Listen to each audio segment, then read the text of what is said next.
আমি একটা কথা বলি, গণতান্ত্রিক দেশে গণতান্ত্রিকভাবে আন্দোলন করা, প্রতিবাদ করা বা কোনো রকমভাবে প্রতিবাদ প্রদর্শন করার অধিকার সবার আছে।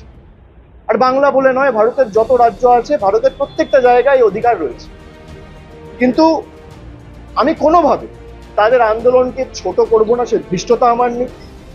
আমি কোনোভাবে চাই না এই আন্দোলনকে রাজনৈতিক রঙে রাঙানো হোক।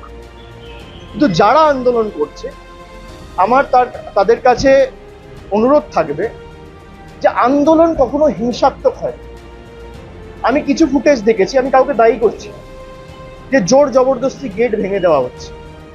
আন্দোলন কখনো উগ্র হয় না, আন্দোলন কখনো হিংস্র হয় না। গান্ধীজি অহিংসার কথা বলেছিলেন, নন ভায়োলেন্সের কথা বলেছিলেন। আমরা 100 দিনের কাজ নিয়ে দিল্লিতে আন্দোলন করেছি, বাংলা থেকে 10,000 জন গেছে।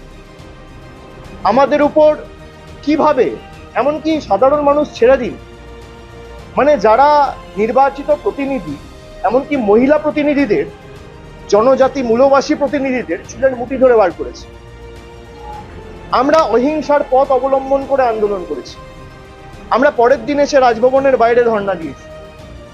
আমরা হিংসার পথ অবলম্বন করি। আন্দোলন করার অধিকার সবার আছে, কিন্তু কোনোভাবে আন্দোলন যেন হিংস্র না হয়, আন্দোলন যেন কোনোভাবে বল প্রয়োগ করে, কোনো সরকারি সম্পত্তি নষ্ট করে, কিছুভাবে গেট ভেঙে, জোর জবরদস্তি বল প্রয়োগ করে, সেটা হলে আন্দোলনের যে সারমর্ম বা যে এসেন্সটা, সেটা কোথাও হারিয়ে যায়। এটা আমার দৃঢ় বিশ্বাস। বাকি আন্দোলন যে কেউ করতে পারে, এতে অসুবিধার তো কিছু নেই। আর সরকারের ইন্টেন্ট পরিষ্কার করেছে। আমরা রিভিউ পিটিশন ফাইল করেছি সুপ্রিম কোর্টে, ম্যাটার সাব জুডিস।